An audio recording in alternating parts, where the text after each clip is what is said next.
है कि हम तनिक भी आवाज करते हैं तो वो सबको सुनाई देती है। इसलिए सभी से निवेदन रहेगा कि हम अपना मोबाइल या जिस डिवाइस को हम यूज कर रहे हैं उसको म्यूट पर हमने रखा है, इसको सुनिश्चित करें। हमारे बिहार प्रदेश के अध्यक्ष आदरणीय डॉक्टर संजय जायसवाल जी, हमारे राष्ट्रीय महामंत्री और बिहार के प्रभारी आदरणीय भूपेंद्र यादव जी, हमारे राष्ट्रीय संगठन मंत्री आदरणीय बीएल संतोष जी, आदरणीय सुधान सिंह जी, नागेंद्र जी, शिवनारायण जी, मंचासीन हमारे सभी मंत्रीगण, इस वर्चुअल सभा में हमारे साथ जुड़े हुए भारतीय जनता पार्टी बिहार के सभी पदाधिकारी, राष्ट्रीय पदाधिकारी और उपस्थित सभी बहनों और भाइयों, मैं सबसे पहले महाराष्ट्र की धरती से बिहार की धरती को बहुत बहुत प्रणाम करता हूं। फडणवीस जी का माइक म्यूट है, माइक म्यूट है।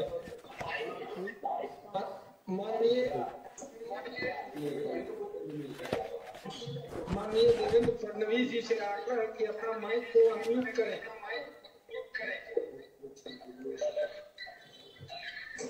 क्या मामला है?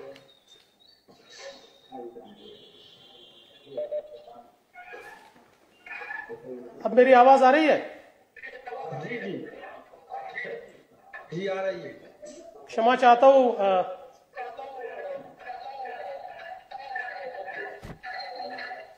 आज के हमारी इस वर्चुअल कार्य समिति में मंच पर उपस्थित आप नहीं आ रहे हैं। आवाज आ रहा है आपको?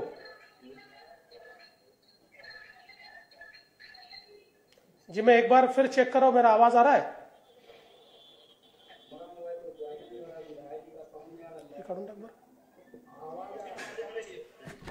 हेलो, क्या आवाज आ रही है?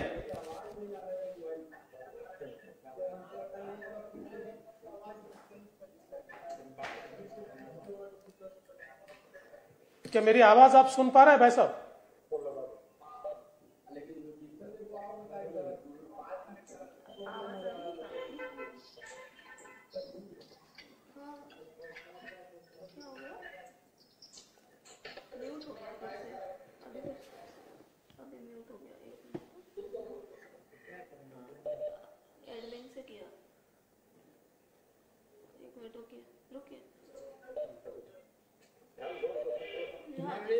जी अपने देवेंद्र फडणवीस जी से आग्रह है कि अपना उद्बोधन शुरू करें।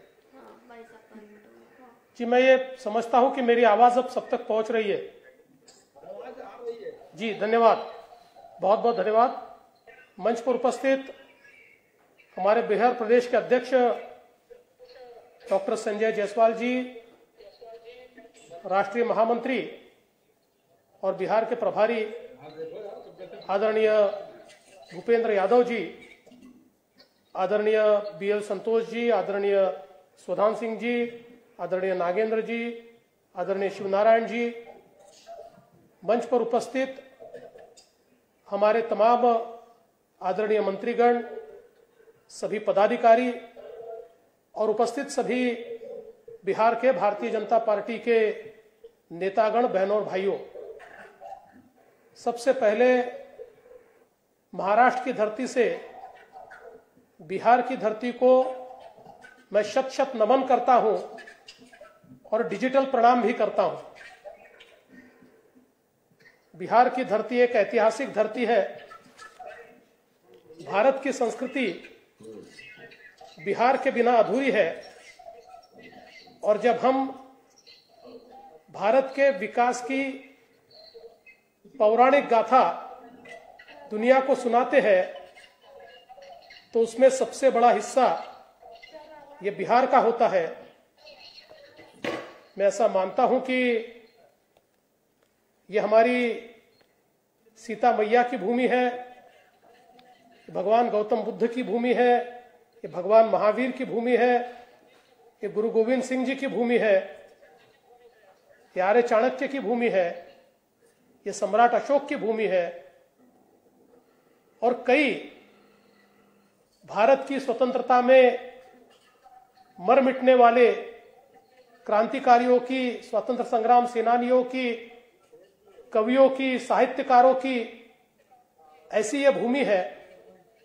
इस भूमि के सभी वासियों को आज गणेश पर्व शुरू हो रहा है, तो उस गणेश पर्व की भी महाराष्ट्र की ओर से मैं बहुत बहुत शुभकामनाएं देता हूं। जैसा कि अध्यक्ष जी कह रहे थे, पहली बार किसी पार्टी की कार्य समिति वर्चुअली हो रही है। कोरोना के संकट ने और कोरोना की चुनौती ने हम सब लोगों को कुछ नई बातें भी सिखाई, कुछ नवाचार भी हम लोगों ने अपनाया और उसमें शायद बड़ी गति के साथ हम सब लोग डिजिटल बने हैं और पहली बार शायद ये एक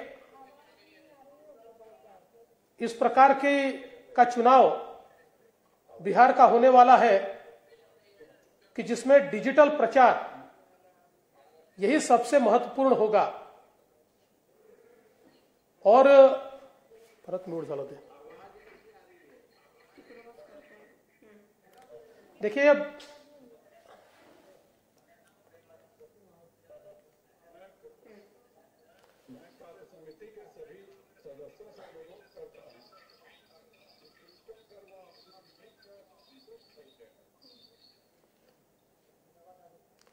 मैं हमारे एडमिन से निवेदन करता हूं कि बार बार मेरा माइक म्यूट हो रहा है, तो थोड़ा सा वो देखे कि मेरा माइक म्यूट ना हो। ये पहली बार बिहार का चुनाव एक ऐसा चुनाव होने वाला है कि जिस चुनाव में शायद बहुत बड़े पैमाने पर हमको डिजिटल प्रचार भी करना पड़ेगा। वैसे तो हम लोग उस पार्टी को बिलोंग करते हैं जहां व्यक्ति का व्यक्ति से, दिल का दिल से जुड़ाव, इसी को हम महत्व देते हैं। Man to man, heart to heart, इस प्रकार के प्रचार की पद्धति हमने अपनाई है। इस बार भी पद्धति तो वही होगी, किंतु शायद हम बड़ी सभाएं न कर पाए और कई लोगों से टेक्नोलॉजी के माध्यम से जुड़ना पड़ेगा।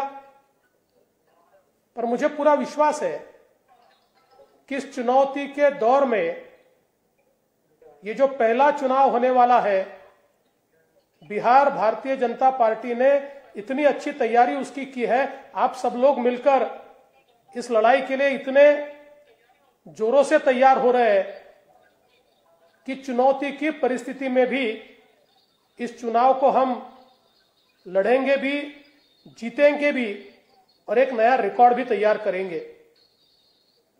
वैसे तो आदरणीय हमारे प्रधानमंत्री मोदी जी जिस प्रकार के नव भारत का निर्माण करना चाहते हैं, उस नव भारत के निर्माण में बिहार ने जिस प्रकार से मोदी जी को आशीर्वाद दिया है, चाहे 2014 का चुनाव हो या 2019 का चुनाव हो, मैं ऐसा मानता हूं कि पूरे समर्थन के साथ बिहार आदरणीय मोदी जी के पीछे खड़ा हुआ तो देश में परिवर्तन आया।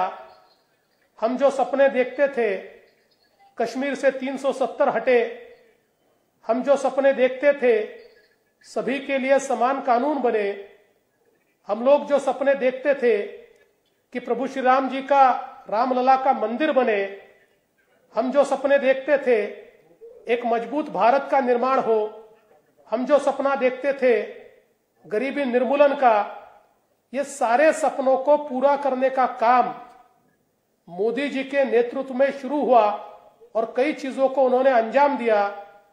और इस सारों के पीछे जो ताकत मोदी जी के पीछे खड़ी हुई, उनमें से एक मजबूत ताकत ये बिहार की ताकत है। बिहार ने दोनों चुनाव में जिस प्रकार से मोदी जी का साथ दिया, इस कारण से नए भारत का निर्माण मोदी जी के माध्यम से शुरू हुआ है। और मैं ऐसा मानता हूं कि आज जब बिहार एक और बाढ़ की विभीषिका और दूसरी ओर कोरोना की महामारी झेल रहा है, ऐसे समय जिस मजबूती के साथ मोदी जी की सरकार और राज्य की एनडीए की सरकार, ये दोनों बिहार के आम आदमी के पीछे खड़ी हुई, जिस प्रकार से केंद्र सरकार ने गरीब कल्याण का पैकेज दिया, राज्य की सरकार ने गरीबों तक उन सारी चीजों को पहुंचाया। और उसके साथ साथ मैं अभिनंदन करना चाहूंगा भारतीय जनता पार्टी का। भारतीय जनता पार्टी ने सरकार के साथ साथ संगठन का उपयोग करते हुए कोई भी व्यक्ति भूखा न रहे। हमारे राष्ट्रीय अध्यक्ष जी नड्डा जी ने हमको जो कहा था कि कोई व्यक्ति भूखा नहीं सोएगा इस कोरोना की महामारी में या बाढ़ की विभीषिका में, हमारे भारतीय जनता पार्टी के संगठन के कार्यकर्ताओं ने जिस प्रकार से लोगों के बीच जा जाकर और लोगों को खाना खिलाने का काम किया, भोजन देने का काम किया, राशन देने का काम किया, मास्क देने का काम किया, दवाइयां देने का काम किया, मैं ऐसा मानता हूं ये एक अनूठा इस प्रकार का कार्य बिहार में और देश में हमको देखने को मिला। जिस प्रकार की ऊर्जा और जिस प्रकार की प्रेरणा आदरणीय प्रधानमंत्री जी ने दी थी, उसके चलते बिहार में इस सारी विभीषिका के बावजूद हम लोगों ने जनता के पीछे खड़ा रहने का काम किया है। और सबसे महत्व की बात है, हमारे जो प्रवासी भाई बहन हैं जो बिहार में बड़े पैमाने पर वापिस आए, लाखों की संख्या में वापिस आए, उनको भी वो अपने घर में आए हैं, परिवार में आए हैं, उनकी चिंता करना ये हमारा काम है, ऐसा समझकर आदरणीय मोदी जी ने और बिहार की सरकार ने जिस प्रकार से उनकी सेवा करने का प्रयास किया, मैं उसके लिए आदरणीय मोदी जी की सरकार का और बिहार की सरकार का भी बहुत बहुत अभिनंदन करना चाहता हूं। किंतु एक चीज मैं निश्चित रूप से कहना चाहता हूं, पिछले 15 सालों में बिहार को हमने बदला है। लालू जी के राज में जिस प्रकार से बिहार प्रताड़ित हुआ है, देखिए लालू जी का राज तो करीब 15 साल रहा, लेकिन उन 15 सालों में बिहार को 25-30 साल पीछे ले जाने का कार्य हुआ और बिहार की प्रगति में इस प्रकार की बाधा उत्पन्न हुई। किसी भी राज्य की जो व्यवस्था होती है, उस व्यवस्था में जब बिगाड़ होता है तो उसको सुधारने के लिए बहुत क्षमता से कार्य करना पड़ता है। और ऐसे ही क्षमता के साथ पिछले 15 वर्षों में हमने बिहार को पटरी पर लाने का काम किया और बिहार के पिछड़ेपन को दूर करते हुए बड़े पैमाने पर बिहार के अंतिम व्यक्ति तक, चाहे वो पिछड़े हो, चाहे ओबीसी हो, चाहे अति पिछड़े हो, चाहे बिहार में अनुसूचित जाति के लोग हो, सभी तक विकास को पहुंचाने का काम बिहार की सरकार ने और केंद्र की मोदी जी की सरकार ने किया।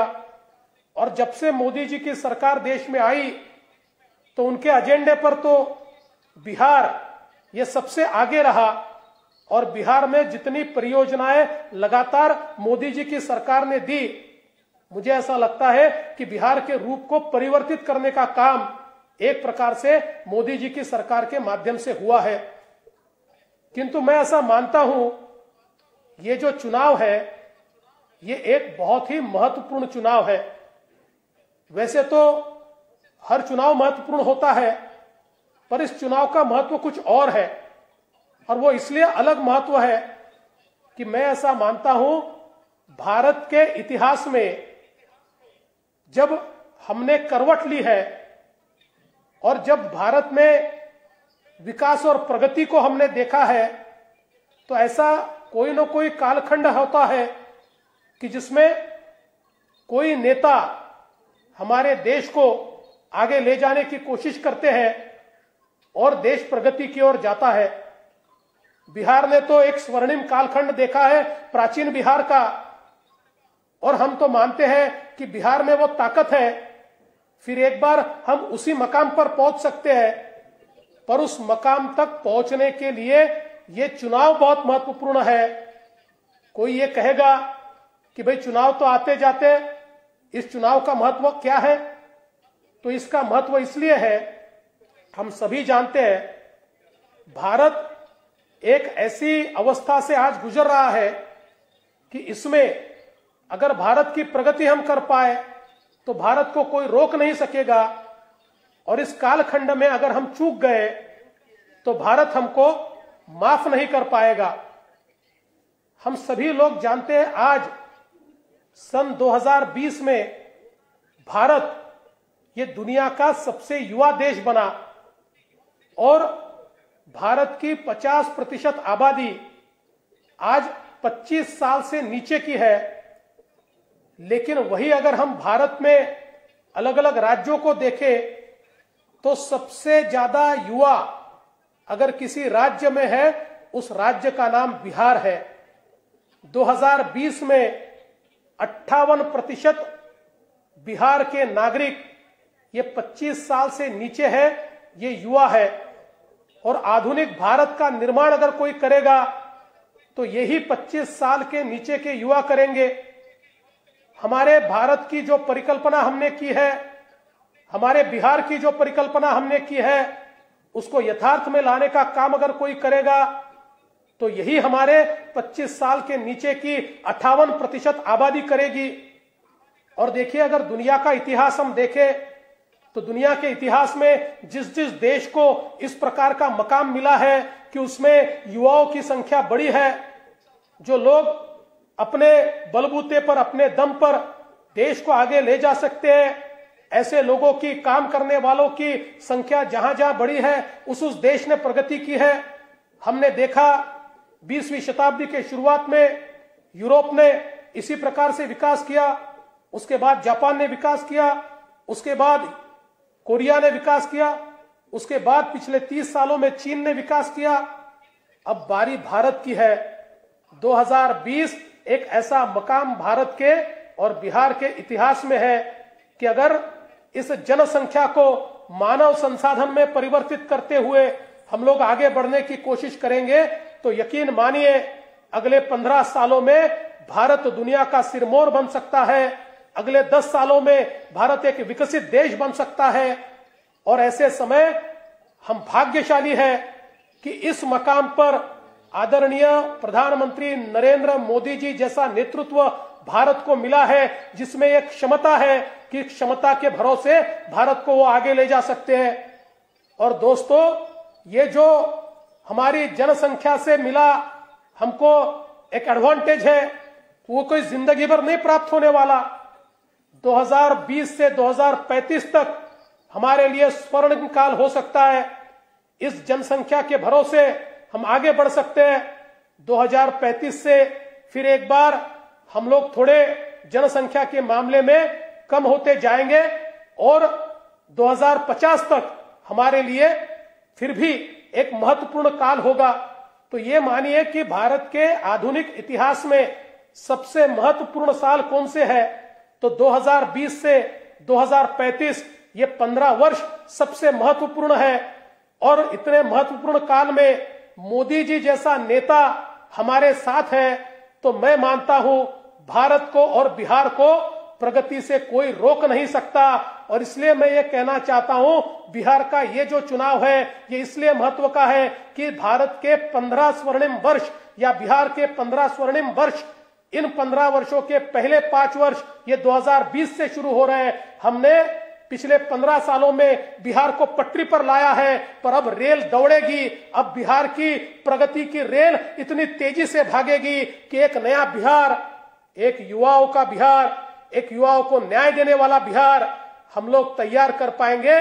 और आदरणीय प्रधानमंत्री मोदी जी के नेतृत्व में बिहार की सरकार भी जब भारत की सरकार के साथ कदम मिलाकर चलेगी तो मैं ऐसा मानता हूं जिस गति से हम लोग ये सारी विकास की गंगा को आगे ले जाएंगे, बिहार का हर व्यक्ति, चाहे वो पिछड़ा हो, ओबीसी हो, अति पिछड़ा हो, अनुसूचित जाति का हो, जनजाति का हो, हर व्यक्ति के सपनों को पूरा करने का काम हम लोग इस 15 सालों में कर सकते हैं। और इसलिए मैं मानता हूं भारतीय जनता पार्टी के कार्यकर्ताओं के लिए, पदाधिकारियों के लिए ये चुनाव केवल एक जीत का चुनाव नहीं है, ये चुनाव बिहार के भाग्य का चुनाव है, ये बिहार में एक नया इतिहास लिखने का चुनाव है, ये बिहार को एक नई प्रगति की ओर ले जाने का चुनाव है, ये बिहार के लिए एक नया रास्ता ले जाने का चुनाव है।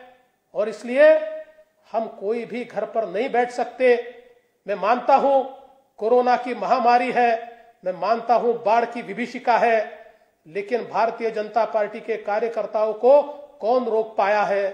अरे हम तो वो लोग हैं कि जिन लोगों ने विपरीत से विपरीत परिस्थिति में भी संघर्ष किया है। और ये तो बिहार की धरती है, संपूर्ण क्रांति की धरती है। लोकतंत्र के ऊपर जिस समय स्वर्गीय इंदिरा जी ने आघात किया, उस समय इसी बिहार की भूमि से एक आवाज निकली और जिस आवाज ने एक चिंगारी को एक पूरी आग का रूप दिया और पूरे देश के अंदर हमारे भारत की लोकतंत्र को बचाने की मुहिम शुरू हुई। मैं ऐसा मानता हूं आज भी चुनौतियां बहुत है, कोरोना जैसी चुनौती, बाढ़ जैसी चुनौती है, लेकिन इस चुनौती में भी बिहार भारतीय जनता पार्टी के कार्यकर्ताओं को जमीन पर उतरकर काम करना पड़ेगा।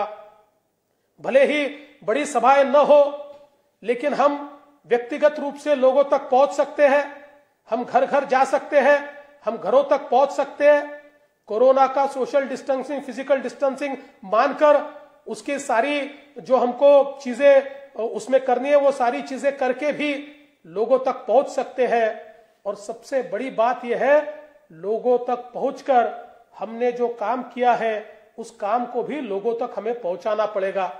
देखिए कई बार यह होता है कि अगर लोगों को हम याद नहीं दिलाते हमने क्या किया है तो लोगों की याददाश्त ये बड़ी कमजोर होती है, लोग भूल जाते हैं।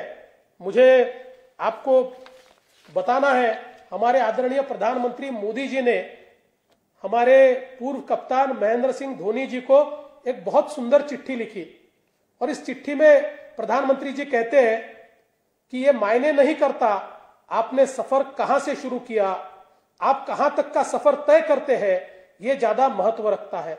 और मैं ऐसा मानता हूं, हमने सफर कहां से शुरू किया, किस प्रकार से हम यहां तक पहुंचे, ये मायने नहीं रखता, हम कौन सी मंजिल तक पहुंचना चाहते हैं ये मायने रखता है। और इसलिए इस सफर में तय की हुई एक एक मंजिल जनता तक, लोगों तक पहुंचानी पड़ेगी, उनको बताना पड़ेगा 15 साल की विभीषिका जो उन्होंने झेली है, किस प्रकार से देश का सबसे पिछड़ा राज्य बिहार बना, किस प्रकार से गुनाहों का राज बिहार में हमने देखा, किस प्रकार से केवल अपने परिवार को आगे बढ़ाने का और भ्रष्टाचार का एक मूल मंत्र लेकर केवल अपने घरों को भरने वाला बिहार हमने देखा, और किस प्रकार से पिछले 15 वर्षों में एक विकास की ओर ले जाने वाला बिहार हमने देखा, ये भी लोगों को याद दिलाना पड़ेगा।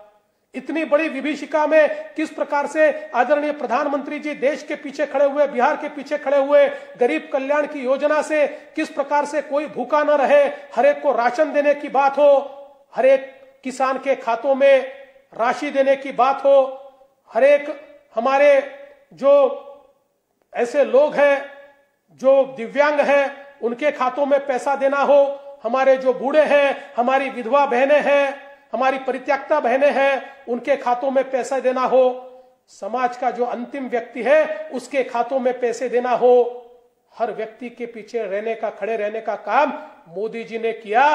और ये जो गरीब कल्याण का पैकेज मोदी जी ने किया, मैं आपको कहना चाहता हूं पूरे दुनिया में किसी भी विकसनशील राष्ट्र में किसी भी प्रधानमंत्री ने या उस राष्ट्र के नेता ने इतना बड़ा पैकेज गरीबों के लिए नहीं दिया।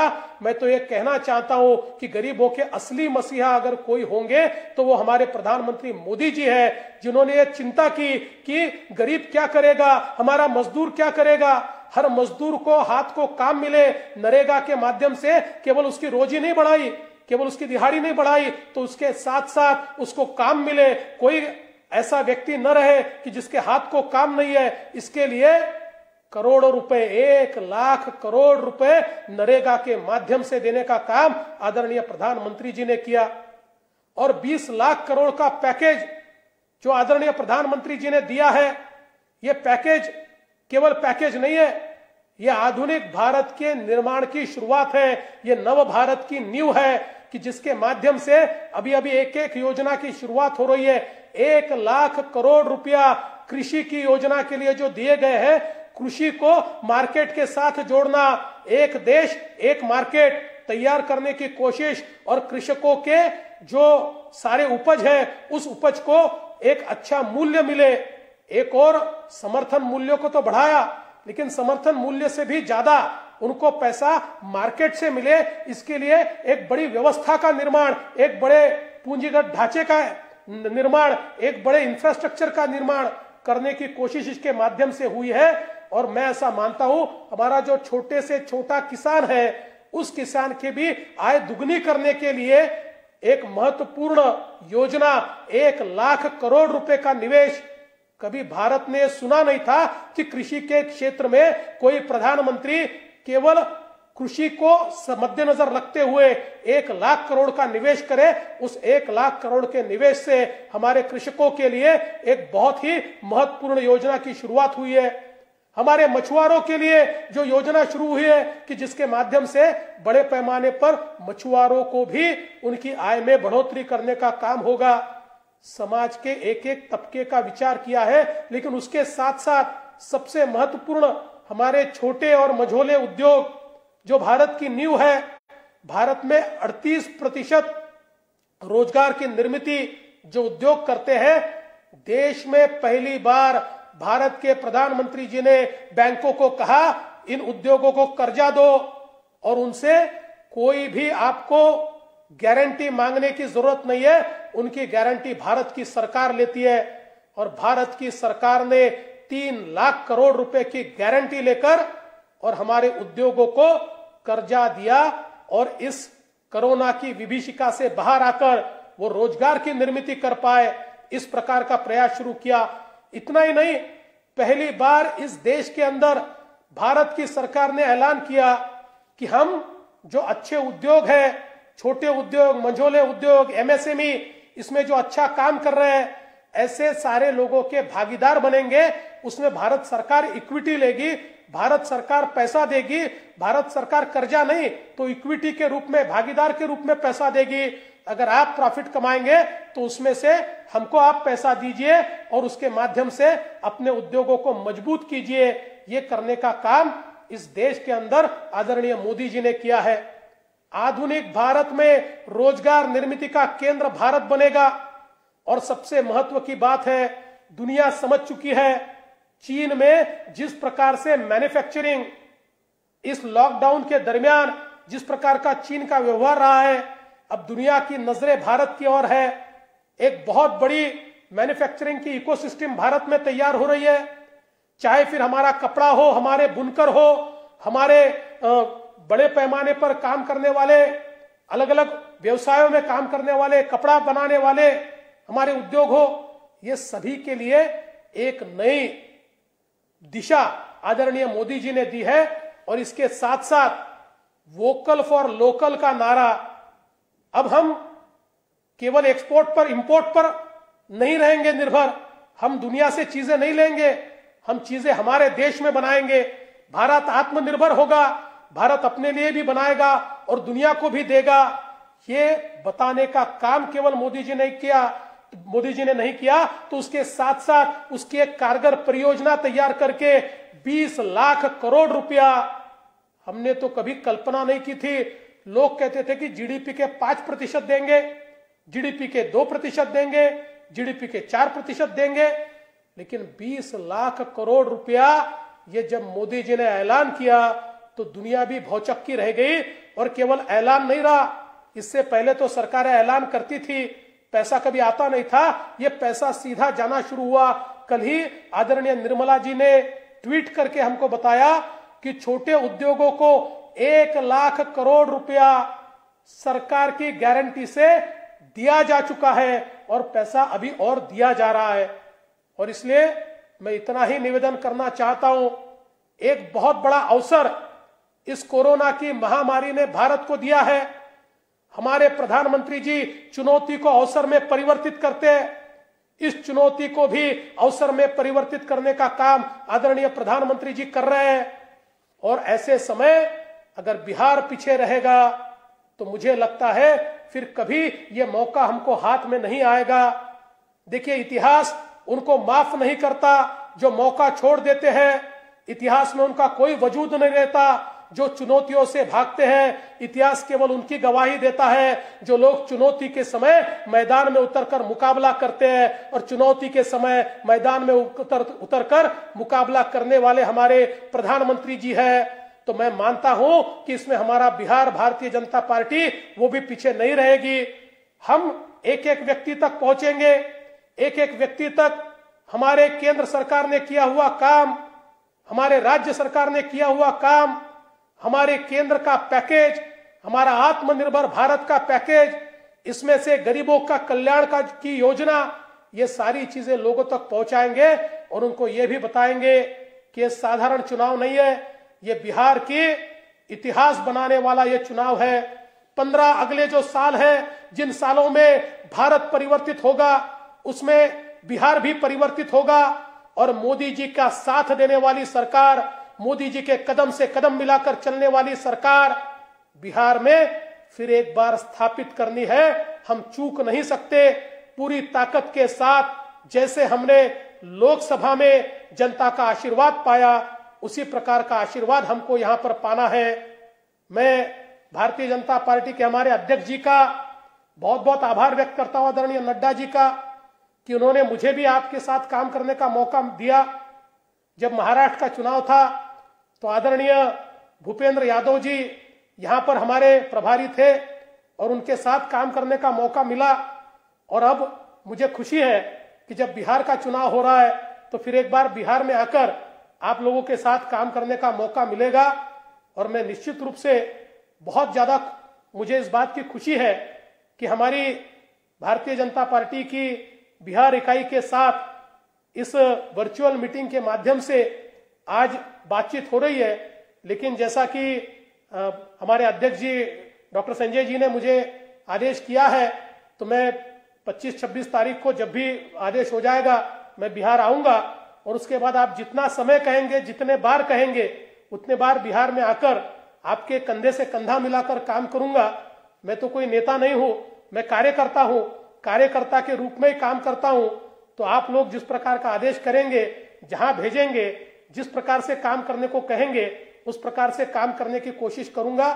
मैं इतना ही अंत में कहना चाहता हूं, हम सभी लोग इस महामारी के बाद एक नए बिहार की ओर भारत का निर्माण करेंगे।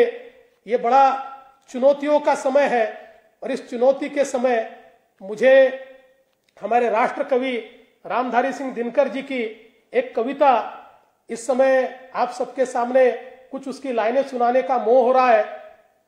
तो दिनकर जी कहते हैं, सच है विपत्ति जब आती है, सच है विपत्ति जब आती है, कायर को ही दहलाती है, सूरमा नहीं विचलित होते, क्षण एक नहीं धीरज खोते, विघ्नों को गले लगाते हैं, कांटों में राह बनाते हैं, मुंह से न कभी उफ कहते हैं, संकट का चरण न गहते हैं, जो आप पड़ता सब सहते हैं, उद्योग निरत नित रहते हैं, शूलों का मूल नसाते हैं, बड़खुद विपत्ति पर छाते हैं, है कौन विघ्न ऐसा जग में टिक सके आदमी के मग में, खम ठोक ठेलता है जब नर पर्वत जाते पाव उखड़, मानो जब जोर लगाता है पत्थर पानी बन जाता है।